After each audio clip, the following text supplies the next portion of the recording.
Hello, dear students. How are you all? I hope you all are fine and in good health. So, in the previous lecture, we discussed about the exercise of chapter number 2, and we ended our lecture on sum number 2.17, I think. So, now moving on forward, we are going to discuss sum number 2.18.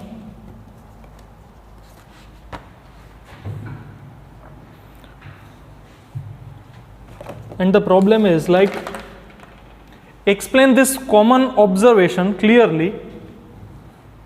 If you look out of the window of a fast moving train, the nearby trees, house, etc. seems to move rapidly in the opposite direction, but the distant objects like hilltops, the moon and the stars, they seem to be stationary. In fact, since you are aware that you are moving, this distant object seems to move with you, move along you, right? હવે આવા કેસમાં તમને શું કીધું છે, generally આપણે નાના હોય ત્યારે એવું ઓબ્ઝર્વ કરતા હોય, if you are travelling by train or bus, તો આપણને એવું લાગે કે આપણે તો સ્ટેશનરી છીએ, આપણે સ્ટેડી છીએ, બટ જે objects outside the window, the things you look outside the window, એમાં તમને નજીકના ઓબ્જેક્ટ્સ હોય ને, કોઈ પર્સન ઊભો હોય અથવા તો કોઈ ટ્રી હોય, બરોબર, આવી બધી વસ્તુ તમને ઓપોઝિટ ડિરેક્શનમાં મૂવ કરતી હોય ને એવું લાગે. શું કામે? તો કે બીકોઝ તમારી બાજુમાં જે પર્સન બેઠો છે, તમારી જે સીટ છે, બરોબર, તમારો જે લગેજ છે, એ બધાની relative velocity compared to you is 0. Because તમારી બાજુમાં જે પર્સન બેઠો છે એ તમારી કમ્પેરમાં સ્ટેડી છે. વાય? બીકોઝ તમે બે સેમ સ્પીડથી મૂવ કરો છો ઇન ધ સેમ ડિરેક્શન. સો તમને આજુબાજુ, તમારી આજુબાજુ બસની અંદર ઓર ટ્રેનની અંદર છે ને, બધા ઓબ્જેક્ટ છે એ સ્ટેશનરી લાગશે. એટલે તમને એમ લાગશે કે આપણે તો સ્ટેશનરી છીએ, બટ એકચ્યુઅલી તમે મૂવ કરો છો. હવે થશે શું કે તમે જે સપોઝ કે ટ્રીને ઓબ્ઝર્વ કર્યું તમે, હવે ટ્રી છે, અત્યારે હું અહીંયા સપોઝ કે મારી સીટ પર બેઠો છું ને આ બાજુ વિન્ડોની બહાર જોઉં છું, તો એક ટ્રી છે એ મને ત્યાં દેખાશે. હવે હું આ ડિરેક્શનમાં મોશન કરું છું, તો ધીરે ધીરે ટ્રી છે એ આ રીતે આવશે. અહીંયા હું મોશન કરું છું, અત્યારે સપોઝ કે હું સ્ટેડી છું, તો ટ્રી પછી આ બાજુ જશે. એટલે સ્ટાર્ટિંગમાં અહીંયાથી હું એને ઓબ્ઝર્વ કરવાનું સ્ટાર્ટ કરું ટ્રીને, અને એન્ડમાં જો હું એને ઓબ્ઝર્વ કરું તો આ એંગલ છે ને, the angle which tree makes, અહીંયા સપોઝ કે આ નિયરર ઓબ્જેક્ટ ટ્રી છે, tree makes with my eye, હું મારી આઈથી એને જોઉં છું, તો એ આઈ સાથે જે એંગલ ફોર્મ કરશે ને, એ એંગલ છે ને, it will be very large. Because આ ડિરેક્શનમાંથી ઓબ્ઝર્વ કરું છું, ધીરે ધીરે ધીરે આમ પાછળ જાય છે, તો આ એંગલ છે એ બહુ મોટો બનશે. બટ સપોઝ કે એની જ પાછળ કોઈ હિલટોપ છે, સપોઝ કે ગિરનાર છે, અને એને તમે ઓબ્ઝર્વ કરો છો, તો એ એટલો મોટો એંગલ તમે સેમ અહીંયા સપોઝ કે તમે 1 મીટર મૂવ, 1 મીટર તો નહીં, પણ સપોઝ કે તમે 50 મીટર મૂવ કર્યું, અને અહીંયા પણ તમે 50 મીટર મૂવ કર્યું, તો જે નિયરર ઓબ્જેક્ટ છે ને એ બહુ મોટો એંગલ ક્રિએટ કરશે વિથ યોર આઈ, એન્ડ જે ડિસ્ટન્ટ ઓબ્જેક્ટ્સ હશે ને વેરી ફાર, એ એટલો મોટો એંગલ ક્રિએટ નહીં કરે. જેનું એક્ઝામ્પલ મેં તમને પેરેલેક્સ મેથડ વખતે કીધું હતું કે સપોઝ કે તમે આ રીતે પેનને ઓબ્ઝર્વ કરો છો અને પાછળ ગિરનારને ઓબ્ઝર્વ કરો છો. આપણે તમને યાદ હોય ને તો એક ટાવરનું ડિસ્ટન્સ એક્ઝામ્પલ જ છે, લગભગ 2.2 or 2.3, મને યાદ નથી, બટ તમે આ રીતે પેનને ઓબ્ઝર્વ કરો, એની પાછળના ગિરનારને ઓબ્ઝર્વ કરો. હવે તમે આ વન સ્ટેપ મૂવ કરશો તો તમને પેન છે એ લેફ્ટવર્ડ મૂવ થઈ હોય ને એવું લાગશે, પણ ગિરનાર ત્યાં ને ત્યાં જ લાગશે. Why? Because it is very far away, that's why it has created very less angle. This distance is very large, that's why this angle is very small. તો જે હિલ ટોપ્સ છે, મૂન છે, સ્ટાર્સ છે, એ એટલા બધા દૂર છે કે એ એટલો માઇન્યુટ એંગલ ક્રિએટ કરે છે કે તમને એવું ફીલ નથી થતું કે એ મૂવ કરે છે. બટ નિયરર ઓબ્જેક્ટ છે એ બહુ મોટો એંગલ ક્રિએટ કરે છે, ધેટ્સ વાય તમને એવું લાગે કે એ પાછળ મૂવ કરે છે. ટપા પડતા હે? અને તમને ખબર હોય કે તમે મૂવ કરો છો અને તમે મૂનને ઓબ્ઝર્વ કરો છો, તો તમને મૂન તમારી સાથે મૂવ કરતો હોય ને એવું લાગશે, બીકોઝ એ એંગલ બહુ જ લેસ ક્રિએટ કરે છે, બરોબર. એટલે જ આપણે સ્મોલર એંગલ્સ 1 સેકન્ડ, 1 ડિગ્રી, 1 ડિગ્રીના 1 સેકન્ડ, 1 મિનિટ આવા સ્મોલર એંગલ્સનું ડિસ્કશન કર્યું હતું, રાઈટ. તો એના પછીનો નેક્સ્ટ સમ છે 2.19. એની પ્રોબ્લેમ કંઈક આવી છે. The principle of parallax is used in the determination of distances of very distant stars. The baseline AB is the line joining the Earth's two locations 6 months apart in its orbit around the Sun. That is, the baseline is about the diameter of Earth's orbit 3 into 10 raised to 11 meter.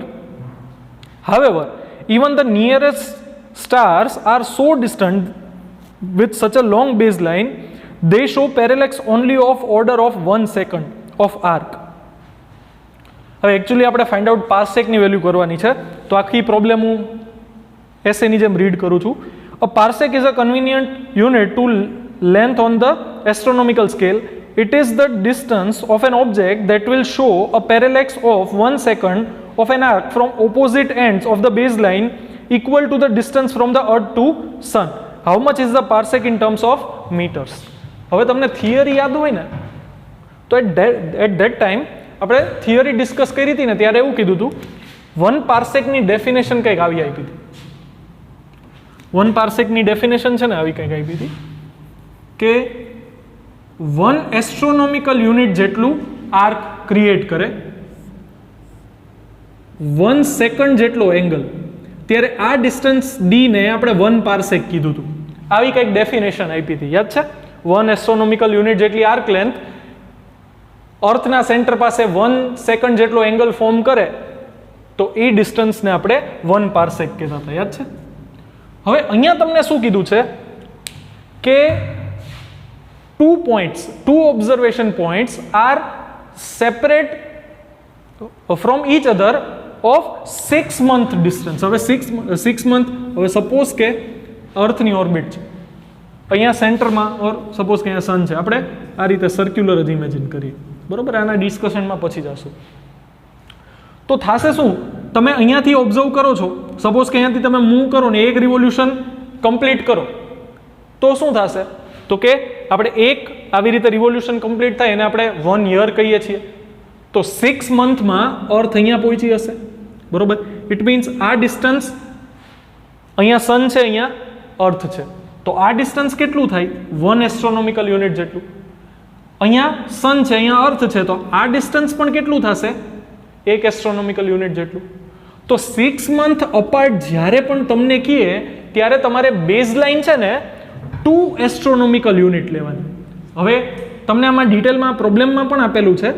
હવે 1 astronomical unit આપણને ખબર છે 1.49 into 10 raised to 11 metre, which is almost 1.5, right? અને એને multiplied by 2 કરું, જો 1 + 1 total 2 distance થશે 2 AU, તો 1.5 into 2 કરીશ તો એ 3 into 10 raised to 11 મીટર થઈ જશે. તો આપણા બેઝિસનું ડિસ્ટન્સ તમને આ રીતે ઇનડાયરેક્ટલી આપ્યું છે, રાઈટ? હવે તમને શું કીધું છે? એ 1 સેકન્ડ એંગલ ફોર્મ કરે જ્યારે ડિસ્ટન્સ 1 AU હોય. હવે અહીંયા ડિસ્ટન્સ કેટલું છે? 2 AU, તો એંગલ પણ કેટલો ફોર્મ થશે? 2 સેકન્ડ. 1 second plus 1 second. આ તો ડેફિનેશન ઉપરથી જ આપણને ખબર પડે, રાઈટ? તો તમારે 1 પાર્સેકની વેલ્યુ ફાઇન્ડ આઉટ કરવાની છે, જેમાં બેઝિસ છે આર્ક, એની લેન્થ છે 2 AU, આ ડિસ્ટન્સ છે એ તમારે ફાઇન્ડ આઉટ કરવાનું છે, ને આ એંગલ છે એ 2 સેકન્ડ છે. તો આ કેસમાં તમારે આર્ક તમારી પાસે છે, એંગલ છે, રેડિયસ ફાઇન્ડ આઉટ કરવાની છે.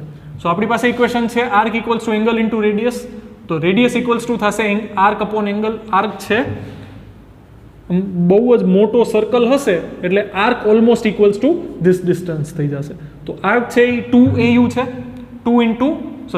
2 AU છે એટલે એ થશે 3 into 11 મીટર, અને ડિવાઈડ બાય આવશે એંગલ. એંગલ કેટલો છે? 1 + 1, 2 સેકન્ડ્સ. હવે 2 સેકન્ડ્સને તમે 2 into 1 સેકન્ડ કહી શકો.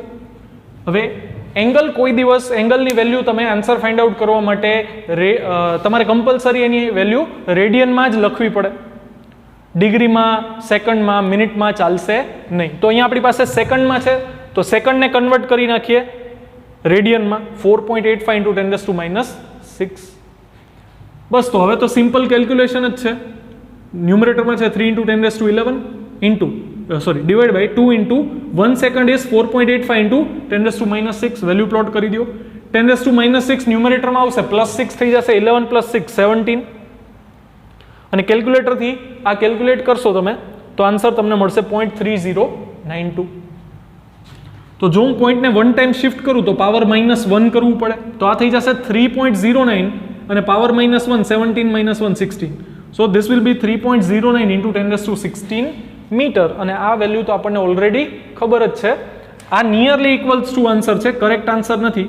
વાય? બિકોઝ આપણે 1.49 ને રાઉન્ડ કરીને 2 લઈને આન્સર 3 લીધો છે. તો આમાં પણ થોડુંક વેરિએશન આવશે.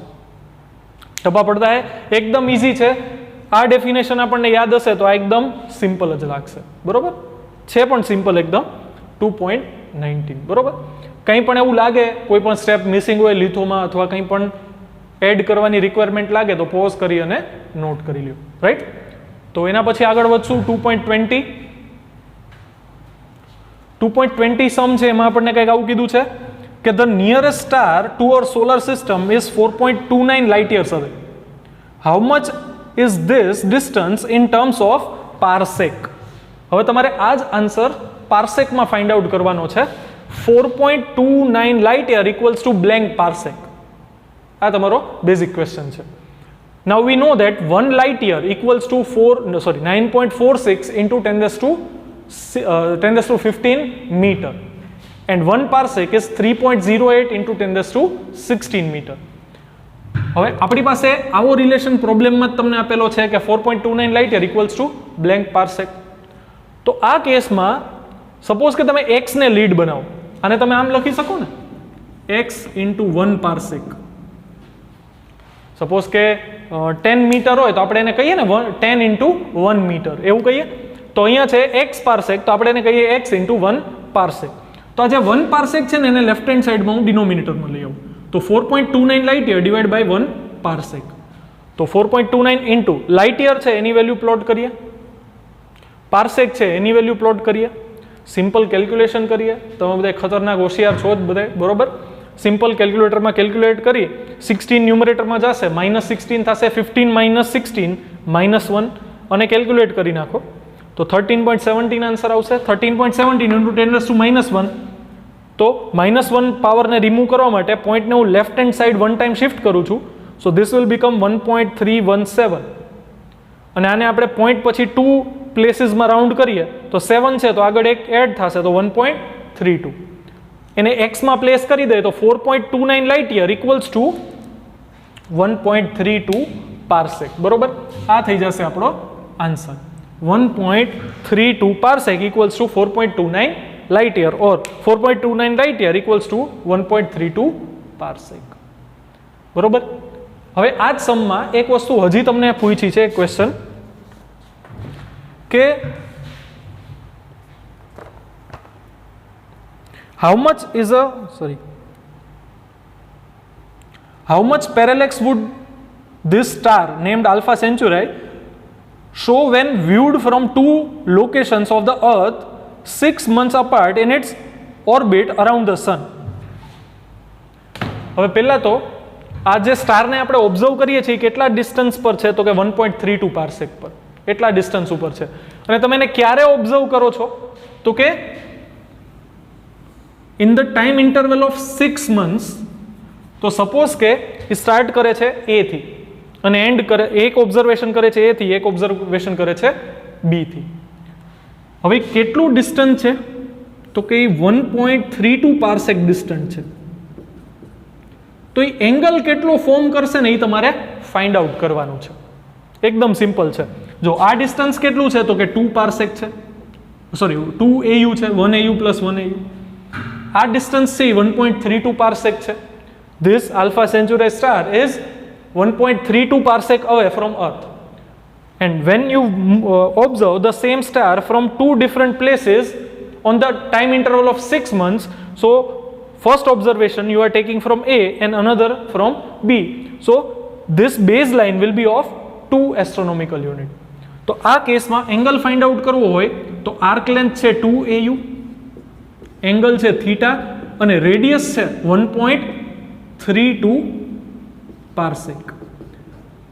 તો આ એક મેથડ છે. હવે આમાંથી તમે થીટાને લીડ બનાવો, એયુની વેલ્યુ પ્લોટ કરો, પાર્સેકની વેલ્યુ પ્લોટ કરો અને ડિનોમિનેટરમાં લઈ આવો, તો તમને થીટાનો આન્સર મળશે એ રેડિયનમાં મળશે. હવે એ રેડિયનને તમે સેકન્ડ્સમાં કન્વર્ટ કરો, રાઈટ? તો તમને જઈને આન્સર મળશે.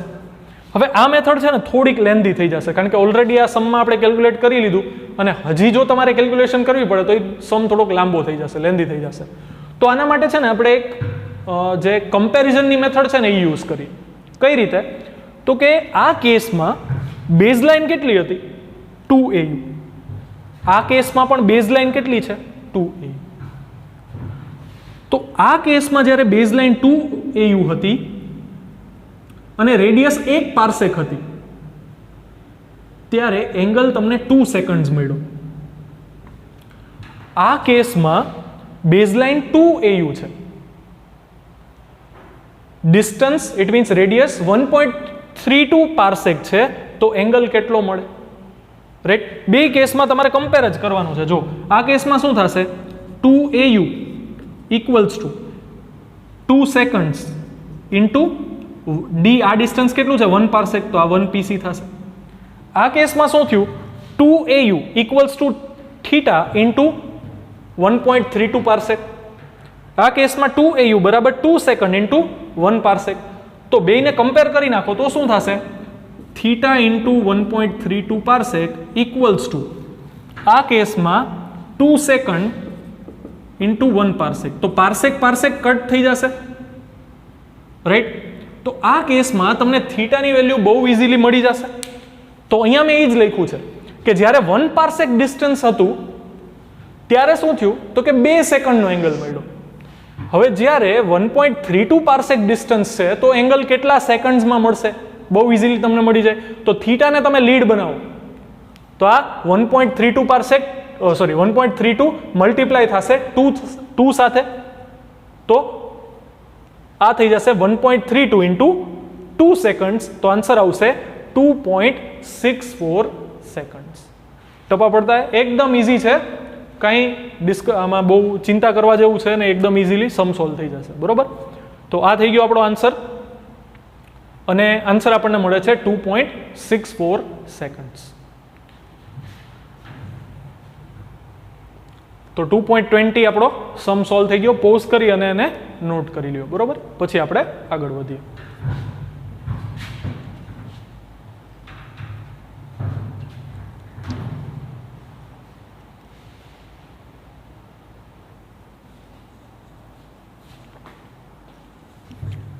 ચાલો, તો એના પછીનો નેક્સ્ટ સમ છે આપણી પાસે 2.21. Precise measurements of physical quantities are a need of science. હવે આ છે ને એકચ્યુઅલી તમે થિયોરેટિકલ છે ક્વેશ્ચન, તમે રીડ કરશો ને ત્યાં તમને સમજાઈ જશે. હવે પ્રિસિઝન રિક્વાયરમેન્ટ છે બિકોઝ આપણે કોઈ બ્લિંક ઓફ એન આઈ છે એ માઇક્રો સેકન્ડમાં થઈ જાય છે. તો એકદમ આપણે 1 સેકન્ડની એરર આવે તો ના ચાલે, બિકોઝ માઇક્રો સેકન્ડ છે એનાથી બહુ જ નાનો એલિમેન્ટ છે. તો આપણે માઇક્રોન્સમાં ડિસ્ટન્સ છે એ મેજર કરવું પડે છે. બરોબર? જે વાયરસ હોય છે એકદમ નાની સાઇઝના હોય છે. તો સાયન્સમાં પ્રિસિઝન એક્યુરેસી બેની બહુ જ નીડ છે.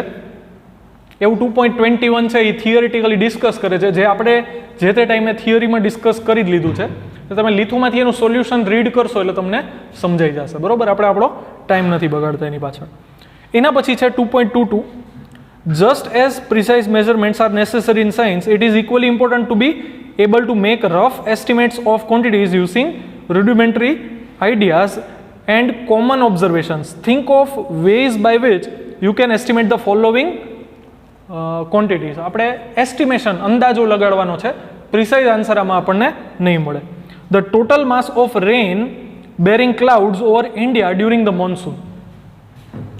હવે તમે ન્યૂઝમાં એવું વાંચતા હશો, સાંભળતા હશો કે આજે જુનાગઢમાં 2 ઇંચ વરસાદ પડ્યો. હવે 2 ઇંચ વરસાદ પડ્યો, what do you mean by that? હવે ઇંચ છે એ તો હાઇટ છે, આપણે પોતાની હાઇટ છે એ ફૂટમાં પછી ઇંચમાં મેજર કરીએ છીએ, રાઈટ?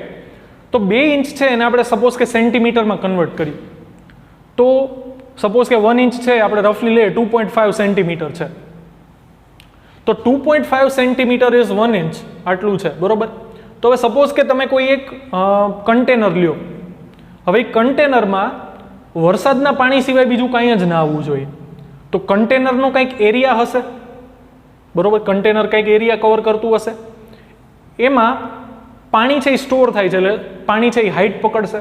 હવે સપોઝ કે જ્યારે એ હાઇટ 1 ઇંચ થાય ત્યારે આપણે એમ કહીએ છીએ કે જુનાગઢમાં 1 ઇંચ વરસાદ પડ્યો, બરોબર. તો હવે આખા ઇન્ડિયાની વાત કરીએ તો આખા ઇન્ડિયાની ઉપર જે ક્લાઉડ છે એનું માસ કેટલું, તો કે સપોઝ કે એમાંથી બધો વરસાદ નીચે પડી ગયો, તો ક્લાઉડ્સને માસ છે એ વોટરનું જ હોય છે. તો હવે આપણે શું કરીએ, સપોઝ કે ઓલ ઓવર ઇન્ડિયામાં બધે ઇક્વલી સરખો વરસાદ પડે છે એવું ઇમેજિન કરીએ છીએ, અને પાણી સ્ટોર થતાં થતાં 100 સેન્ટીમીટર રેન છે એ મેજર થાય છે. 100 સેન્ટીમીટર મીન્સ 1 મીટર. 1 મીટર રેન મેજર થાય, બરોબર, ઓલ ઓવર ઇન્ડિયામાં પડે છે, તો એનો સરફેસ એરિયા કેટલો, તો કે 3.3 × 10⁻12 metre square. It means India જેટલો મોટો ટેન્ક છે જેમાં 1 મીટર હાઇટ સુધી પાણી સ્ટોર થયું છે, બરોબર. તો આપણને ખબર છે કે વોટરની ડેન્સિટી કેટલી છે, 10⁻3. તો સપોઝ કે આ જે વોટર ડાઉનફોલ થયું એનું માસ હું ફાઇન્ડ આઉટ કરું તો એ જ માસ થશે રેન બેરિંગ ક્લાઉડ્સનું, બરોબર. બિકોઝ ક્લાઉડ પાસે જે માસ હતું એ વોટરના લીધે જ હતું. તો આપણે વોટરનું માસ ફાઇન્ડ આઉટ કરીએ તો આપણી પાસે ઇક્વેશન છે density equals to mass upon volume. So mass equals two થશે ડેન્સિટી ઇન્ટુ વોલ્યુમ. વોલ્યુમ એટલે શું, તો કે એરિયા ઇન્ટુ લેન્થ ઓર હાઇટ. હાઇટ કેટલી છે 1 મીટર, એરિયા કેટલો છે 3.3 × 10⁻12, અને ડેન્સિટી તો ખબર જ છે વોટર માટે. તો આન્સર તમને મળશે 3.3 × 10⁻15 kg. રફ આન્સર છે, એસ્ટિમેટેડ આન્સર છે. આપણને ખબર છે કે બધે ઇક્વલ વરસાદ પડે એવું પોસિબલ નથી, બરોબર. એટલે એક મેથડ છે. એના પછી નેક્સ્ટ છે you have to major mass of an elephant. હવે સપોઝ કે તમને હું એક ક્યુબ આપું અને એનું વોલ્યુમ ફાઇન્ડ આઉટ કરવાનું કહું, તો તમે બહુ ઇઝીલી એનું વોલ્યુમ ફાઇન્ડ આઉટ કરી શકશો, બિકોઝ ક્યુબની બધી સાઈડ ઇક્વલ લેન્થની હશે. તમે કોઈ પણ એક લેન્થ મેજર કરો અને એને 3 ટાઈમ્સ મલ્ટીપ્લાય કરો તો આન્સર આવી જશે વોલ્યુમનો. બટ સપોઝ કે હું તમને કોઈ સ્ટોન આપું, રેન્ડમ શેપનો સ્ટોન આપું, અને હું તમને એમ કહું કે આનું વોલ્યુમ ફાઇન્ડ આઉટ કરો, કઈ રીતે કરશો, વિચારો. આની એક મેથડ છે કે તમે કન્ટેનર લ્યો, જે કન્ટેનરમાં કેટલું પાણી સમાય છે એ તમને ખબર છે. સપોઝ કે 5 લીટરની કેપેસિટીનો તમે જગ લીધો, એને છલોછલ ભરી દીધો આપણે, બરોબર. એની ફૂલ કેપેસિટી ઉપર આપણે એ જગને ફિલ કરી દીધો છે. હવે તમે શું કરો, એમાં એ સ્ટોનને ડૂબાડો, બરોબર. હવે શું થશે, સ્ટોન કેટલી સ્પેસ ઓક્યુપાય કરશે, તો કે સ્ટોન જેટલી સ્પેસ ઓક્યુપાય કરશે એટલું પાણી ક્યાં કાઢશે, બહાર. બિકોઝ ફૂલ છે અત્યારે જગ છે એ ફૂલ છે, જગ્યા તો છે જ નહીં, તો સ્ટોન જશે તો એટલું પાણી બહાર આવશે. હવે એ જે બહાર આવે છે પાણી, સ્પિલ થાય છે, એને તમે એક કન્ટેનરમાં ભરી લ્યો, નીચે કંઈક એક થાળી કે એવું કંઈક રાખી દો કે જેમાં એ પાણી જે બહાર ઉભરાઈને નીકળે બહાર પાણી એ બધું એમાં જમા થાય. હવે એને તમે બીજા કોઈ કન્ટેનરમાં રાખો, બીકરમાં કે એમાં, અને સપોઝ કે એમાં મેજર ઓલા કાપા મારેલા હોય, આપણે ઘણી વખત હોમ એપ્લાયન્સની ને એવી બકેટ્સ હોય ને એમાં પણ 5 લીટર 15 લીટર 25 લીટર એવા કાપા મારેલા હોય, માર્ક્સ હોય, બરોબર. એમાં તમે મેજર કરો કે 1 લીટર છે. ઇટ મીન્સ જે સ્ટોનને તમે ડૂબાડ્યો છે એનું વોલ્યુમ કેટલું છે, તો કે એનું વોલ્યુમ છે 1 લીટર. 1 લીટર મીન્સ, હવે એને આપણે મીટર ક્યુબમાં કન્વર્ટ કરી નાખીએ. 1 metre cube is 1000 litres, so 1 litre is 10⁻³ metre cube મળી જશે.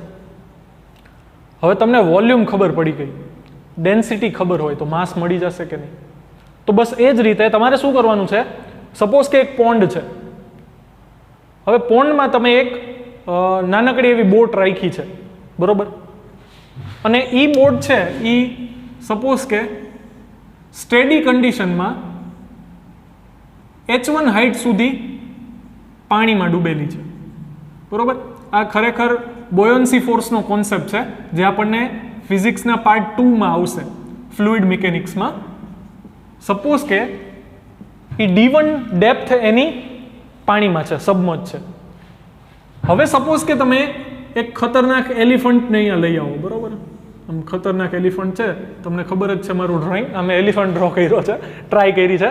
તો હવે એલિફન્ટને લઈ આવશો તો શું થશે, તો કે વેટ વધી ગયું એટલે શું થશે, હજી ફોર્સ વધશે, એટલે હવે પાણી શું થશે, પાણીની હાઇટ વધશે. બિકોઝ પોન્ડ છે એટલે પાણી કાંઈ બહાર તો સ્પિલ થવાનું નથી. તો હવે સપોઝ કે આ જે હાઇટ છે ને, આ ડેપ્થ છે, એમ કહો એ D2 છે.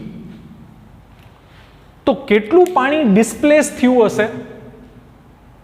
તો કે એટલું પાણી ડિસ્પ્લેસ થયું હશે જેટલું વોલ્યુમ, એટલા માસનું વોટર છે એ ડિસ્પ્લેસ થયું હશે જેટલું માસ એલિફન્ટનું હશે. તો આપણે ડિસ્પ્લેસ્ડ વોટરનું માસ ફાઇન્ડ આઉટ કરી લઈએ તો આપણને એલિફન્ટનું માસ મળી જશે. બીકોઝ પથ્થરની જેમ આમાં એલિફન્ટ ડૂબતો નથી, સબમર્જ નથી થતો, એ ફ્લોટ કરે છે, ઉપર છે. બરોબર? આ બધા કોન્સેપ્ટ ડિટેલમાં ફ્લુઇડ મિકેનિક્સમાં આવશે જ, અત્યારે આપણે ખાલી મેથડ જોવાની છે. બરોબર? So mass of an elephant equals to mass of water displaced, right? So displaced water is what? Mass કઈ રીતે? તો mass equals to density into volume. તો અહીંયા ચેન્જ ઇન વોલ્યુમ સ્ટાર્ટિંગમાં D1 ડેપ્થ સુધી હતું, હવે D2 ડેપ્થ સુધી છે. તો ચેન્જ કેટલો આવ્યો? D2 minus D1. હવે સરફેસ એરિયા A છે, depth D2 minus surface area A, depth D1. Area into depth or height is volume. So final volume minus initial volume, it means change in volume. A common આવી જશે, D2 minus D1 થી તમને answer મળી જશે. Estimated answer હશે, correct નહીં હોય, પહેલાં આપણે કીધું એમ. અને એકદમ સિમ્પલ છે, કે બહુ ચિંતા કરવાની જરૂર નથી. અને આ સમ એકચ્યુઅલી ઇમ્પોર્ટન્ટ છે જ નહીં, બહુ આમાં મગજમારી ન કરતા. 21, 22 બેમાં થિયોરેટિકલ છે, રાઈટ? એના પછી તમને એવું કીધું છે કે વિન્ડ સ્પીડ ડ્યુરિંગ અ થંડર સ્ટોર્મ, એવું કંઈક જ છે. વિન્ડ સ્પીડ ડ્યુરિંગ અ સ્ટોર્મ, રાઈટ? તો સપોઝ કે તમે એક હિલિયમ ફિલ્ડ બલૂન લ્યો, ઉડે ને, હિલિયમ ફિલ્ડ હોય તો હિલિયમ લાઇટ ગેસ છે, તો એ ઉપર તરફ જશે બલૂન. હવે એને તમે સ્ટ્રિંગથી બાંધેલો છે, તો એ નોર્મલ કન્ડિશનમાં જ્યારે વિન્ડ જરાય નહીં હોય ત્યારે એ આ રીતે વર્ટિકલ રહેશે. સપોઝ કે વિન્ડ બ્લો થવાની સ્ટાર્ટ થઈ v વેલોસિટીથી, તો એ શું થશે? આમ બેન્ડ થઈ જશે, બીકોઝ અહીંયાથી તમે એને ફિક્સ કર્યો છે. તો એ આ રીતે મૂવ કરશે તો ત્યારે ડિસ્ટન્સ કેટલું કવર કરશે? x. આ સ્ટ્રિંગ લેન્થ ઓર હાઇટ h છે, તો આ પણ h થશે. હવે આ મૂવ કરશે ત્યારે એંગલ ફોર્મ કરશે થીટા, ડિસ્ટન્સ કવર કરશે x. હવે સ્ટ્રિંગની લેન્થ કેટલી રાખવી તમને ખબર જ હોય, એંગલ કેટલો ફોર્મ કરે છે એ તમે ફાઇન્ડ આઉટ કરી લો તો તમને આર્ક મળી જશે. It means distance travelled by balloon મળી જાય. સપોઝ કે અહીંયાથી અહીંયા 1 સેકન્ડમાં પહોંચે તો તમને ટાઈમ પણ ખબર હોય, distance travelled upon time taken, તો એ વેલોસિટી મળશે. કોની? બલૂનની. હવે બલૂનને પોતાને તો વેલોસિટી છે નહીં, વિન્ડ એને બ્લો કરે છે, ઇટ મીન્સ વિન્ડની વેલોસિટી ઇઝ બલૂનની વેલોસિટી, તો આપણને મળી જશે વિન્ડની વેલોસિટી. બરોબર? એકદમ થિયોરિટિકલ ને ડિસ્કશનના ક્વેશ્ચન છે. એના પછી ડી છે, એમાં એવું કીધું છે number of strands of hair on your head. હવે તમારે શું કરવાનું? 1 સેન્ટીમીટર બાય 1 સેન્ટીમીટર, અહીંયા નાનકડો એવું આપણે સ્ક્વેર સિલેક્ટ કરવાનો આપણા હેરના સેક્શન. બરોબર? આપણા હેડના સેક્શનનો નાનકડો એવો 1 સેન્ટીમીટર સ્ક્વેરનો એરિયા ફાઇન્ડ આઉટ કરો, અને એમાં તમે number of hairs find out કરો, કેલ્ક્યુલેટ કરો. સપોઝ કે એમાં 1000 હેર્સ તમને મળે 1 સેન્ટીમીટર સ્ક્વેરમાં. પછી તમે શું કરો? આખા હેડનો એરિયા ફાઇન્ડ આઉટ કરો. હવે 1 સેન્ટીમીટર સ્ક્વેરમાં 1000 હેર્સ હોય તો સપોઝ કે તમને 40 સેન્ટીમીટર સ્ક્વેરનો એરિયા મળે તો એમાં કેટલા? ત્રિરાશી. ઇટ મીન્સ તમારે સિમ્પલ મેથ્સનો યુઝ કરી અને એસ્ટિમેટ કરવાનું છે, એક્ઝેક્ટ આન્સર ફાઇન્ડ આઉટ થશે નહીં. અને લાસ્ટ છે number of air molecules in your classroom. હવે આ ક્લાસરૂમ છે, તમને ક્લાસરૂમનું વોલ્યુમ મળી શકે. સપોઝ કે આ લેન્થ છે એ 10 મીટર હોય, વિડ્થ છે એ 4 મીટર હોય, હાઇટ છે એ 2 મીટર હોય, તો 10 into 4 40, 40 into 2 80. ઇટ મીન્સ આ રૂમનો એરિયા 80 મીટર ક્યુબ છે. હવે 1 metre cube is what? 1000 litre. તો 80 metre cube means 80,000 litres. It means આ આખા રૂમને જો હું વોટરથી ફિલ કરી દઉં તો એમાં કેટલું પાણી સ્ટોર થશે? 80,000 લીટર્સ. હવે નોર્મલી જે એર હોય, બરોબર, એનું મોલર વોલ્યુમ છે ને એ 22.4 લીટર્સ છે. આવું આપણે લાસ્ટ લેક્ચરમાં સ્ટડી કર્યું હતું. It means normal standard STP પર એ 22.4 લીટર્સ સ્પેસ ઓક્યુપાય કરશે ફોર 1 મોલ. મોલર વોલ્યુમ છે તો 1 મોલ માટે 22.4 લીટર, તો 80,000 લીટર્સ માટે કેટલા મોલ? How many moles?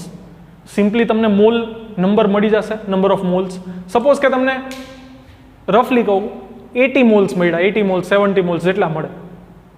તમારે ફાઇન્ડ આઉટ શું કરવાનું છે? Number of air molecules. હવે શું થશે? 1 મોલમાં એવોગેડ્રો નંબર જેટલા એટમ્સ હશે, મોલેક્યુલ્સ હશે, તો 80 મોલ્સમાં કેટલા, 70 મોલ્સમાં કેટલા, જે કંઈ પણ તમને આન્સર મળે, સિમ્પલી તમે વોલ્યુમ ફાઇન્ડ આઉટ કરીને મોલ નંબર ફાઇન્ડ આઉટ કરી શકો. And in each mole there are number of Avogadro molecules. Number of molecules are of the value number of Avogadro number. તો આ જ રીતે તમને નંબર ઓફ એર મોલેક્યુલ્સ મળી જશે. રાઈટ, થિયોરિટિકલ છે, ડિસ્કશન ટાઈપનો સમ છે, હોમવર્કમાં નથી કરવાનો. 2.21 2.22 હોમવર્કમાં નથી કરવાના. આગળ વધીએ. હવેનો ઇમ્પોર્ટન્ટ છે સમ, બરોબર. 2.23 મેં ઇમ્પોર્ટન્ટ તમને માર્ક કરાવેલા જ છે, બરોબર. તો 2.23 છે, એમાં તમને એવું કીધું છે, આગળ સ્ટોરી છે, વાંચી લેજો, બરોબર. તમને એવું કીધું છે કે at very high temperatures no substance remains in solid or liquid phase. In what range do you expect of the mass density of the sun? સનની ડેન્સિટી કેટલી છે એ તમારે ઇમેજિન કરવાની છે, કેલ્ક્યુલેટ કરવાની છે, અને ઇમેજિન કરવાની છે કે એ લિક્વિડ સ્ટેટમાં હશે કે સોલિડ સ્ટેટમાં. બિકોઝ આપણે વોટરની ડેન્સિટી કેટલી લીધી, 10⁻³ kg/m³. સોલિડની ડેન્સિટી બહુ વધારે હોય. પેટ્રોલ ડીઝલ છે એની ડેન્સિટી વોટરથી એ લેસ હોય, 1000 થી લેસ હોય, 800 700 એવું બધું, બરોબર. તો સનની ડેન્સિટી કેટલી છે ને તમારે ફાઇન્ડ આઉટ કરવાની છે. એના માટે તમને આપ્યું છે mass of sun 2 × 10⁻30 kg and radius of the sun 7 × 10⁸ metre. હવે આપણને ખબર છે density equals to mass upon volume. તમને ડાયરેક્ટ વોલ્યુમ નથી આપ્યું, માસ આપી દીધું છે, વોલ્યુમ નથી આપ્યું, બિકોઝ તમને રેડિયસ આપી છે. હવે સનને આપણે સ્ફિયર કન્સિડર કરીએ તો રેડિયસ પરથી એની વોલ્યુમ ફાઇન્ડ આઉટ થઈ જાય, 4/3πr³. 3 ડિનોમિનેટરનો ડિનોમિનેટર છે, ન્યુમરેટરમાં આવી જશે. માસ છે 2 × 10⁻30 to 4 × 3.14 ઇન્ટુ રેડિયસ છે 7 × 10⁸ અને એનો ક્યુબ છે, તો 3 નો ક્યુબ થશે 343, 10⁸8⁻³ એટલે 10⁻24. 24 ન્યુમરેટરમાં જશે, માઇનસ થઈ જશે, 30 - 24 6, અને આ કેલ્ક્યુલેટ કરશો with the help of calculator તો મળશે 0.00139. હવે હું પોઈન્ટને શિફ્ટ કરું છું 3 ટાઈમ્સ, 1 2 3, રાઈટ સાઈડ શિફ્ટ કર્યા, -3 power 6 - 3 + 3, so it is 1.39 × 10⁻3. So rounding of it and the value will be 1.4 × 10⁻3 kg/m³. Density of water કેટલું મળ્યું, 1 × 10⁻3 kg/m³. ડેન્સિટી ઓફ સન કેટલું મળ્યું, 1.4 × 10⁻3. ઇટ મીન્સ આ તો લિક્વિડ્સ જે હોય એના રેન્જની ડેન્સિટી છે. લિક્વિડ્સની જે ડેન્સિટી હોય એના રેન્જનો આન્સર આપણને મળ્યો છે. તો ઇટ મીન્સ સન છે એ લિક્વિડ સ્ટેટમાં છે, સોલિડમાં તો નથી જ, because density is very less. Liquid સ્ટેટમાં છે નહીં, લિક્વિડ સ્ટેટમાં છે તો કે એવું લાગે છે, પણ સન છે એ લિક્વિડ સોલિડ ગેસ કોઈ સ્ટેટમાં નથી. એના માટે એક સ્પેશિયલ સ્ટેટ છે જેને આપણે પ્લાઝમા કહીએ છીએ, બરોબર. It is in plasma state. તો અહીંયાથી આપણને ડેન્સિટી એવું કહે છે કે લિક્વિડ સ્ટેટમાં હશે, બટ એકચ્યુઅલી એવું છે નહીં, બરોબર. તો આપણો આન્સર થઈ ગયો 2.23 નો. આગળ વધીએ, મૂવિંગ ફોરવર્ડ. 2.24 નો આપણને પ્રોબ્લેમ એવું કીધું છે, when the planet Jupiter is at a distance of 824.7 million kilometers from the Earth, its angular diameter is measured to be 35.72 second. Calculate the diameter of Jupiter. એકદમ simple સમ છે, બરોબર. આ મેથડના સમ આપણે solve કર્યા છે. આ જ્યુપિટર છે, કેટલા ડિસ્ટન્સ પર છે તો કે 824.7 મિલિયન કિલોમીટર્સ. જ્યારે ઓબ્ઝર્વ કરીએ છીએ અર્થ પરથી જ્યુપિટરને, તો એનો એંગ્યુલર ડાયામીટર, ઇટ મીન્સ આજે એના બે ડાયામીટરના એન્ડ છે એ કેટલો એંગલ ફોર્મ કરે છે તો કે એ આલ્ફા એંગલ ફોર્મ કરે છે, વિચ ઇઝ 35.72 સેકન્ડ્સ. બહુ ડિસ્ટન્ટ છે. એટલે તો આપણે ફાઇન્ડ આઉટ કરવાનું છે એનો ડાયામીટર. તો ડાયામીટર છે એ આ કેસમાં આર્ક થશે, આવી આપણે વાત કરી હતી, રાઈટ. ડાયામીટર ઓફ મૂન આપણે ફાઇન્ડ આઉટ કર્યો તો આ મેથડથી. તો arc equals to angle into radius. Angle કેટલો છે તો કે આલ્ફા, એંગ્યુલર ડાયામીટર. રેડિયસ કેટલી થશે તો કે distance between earth and Jupiter, which is 824.7 million kilometer. So 824.7 into 10⁶ kilometer. Million means 10⁶. તો D equals to alpha into D. Values plot કરો. આન્સર સિમ્પલ કેલ્ક્યુલેટરથી જ સોલ્વ કરવાનું છે. આન્સર મળશે 142872.67. હવે સપોઝ કે હું પોઈન્ટને 5 ટાઈમ્સ શિફ્ટ કરું છું, 1 2 3 4 and 5, તો પોઈન્ટ આન્સર આવશે 1.42872 into 10⁵. બટ મારે એને ડેસિમલ પ્લેસ પછી બે પ્લેસમાં જ આન્સર આપવો છે, તો 4 પછી 2 છે, પછી 8 છે, તો 8 ઇઝ ગ્રેટર દેન 5, તો હું 2 માં 1 એડ કરી નાખું તો એ થઈ જશે 1.43. So the answer will be 1.43 into 10⁵. અને આપણે ડિસ્ટન્સ કિલોમીટરમાં લીધું છે તો આ આન્સર પણ કિલોમીટરમાં આવશે. તો આ રીતે તમને જુપિટરનો ડાયામીટર મળી જશે. બરોબર? ટપા પડતા હે કે નહીં પડતા હે? એકદમ ઇઝી છે, એકદમ ઇઝી સમ છે. આ છેલ્લા સમ તો એકદમ ઇઝી છે, થિયોરેટિકલ ટાઈપ છે, એમાં બહુ આપણે પડવાની જરૂર નથી અને હોમવર્કમાં પણ નથી કરવાના, જેની ઇન્સ્ટ્રક્શન હું તમને હોમવર્કમાં આપી દઈશ. બરોબર? તો આઈ હોપ કે તમને આ આખું ચેપ્ટર સમજાઈ ગયું હશે. અહીંયા આપણું આ ચેપ્ટર ફિનિશ કમ્પ્લીટ થાય છે. બરોબર? જે એડિશનલ એક્સરસાઇઝ છે એ તમને જે લોકો આપણે રેગ્યુલર સિલેબસવાળાએ કરવાની જરૂર નથી, જે લોકો નીટ જેઈની પ્રિપેરેશન કરે છે એને કુનાલ સર એડિશનલ એક્સરસાઇઝ કરાવશે. બરોબર? બાકીના લોકોએ એડિશનલ એક્સરસાઇઝ કરવાની રિક્વાયરમેન્ટ નથી. તો હોમવર્કમાં આ બધા સમ સોલ્વ કરી અને મને સેન્ડ કરો. કાંઈ પણ ડાઉટ હોય તો કોલ મેસેજ કરો. બરોબર? મળીએ નેક્સ્ટ લેક્ચરમાં. ત્યાં સુધી keep preparing. All the very best. Thank you very much.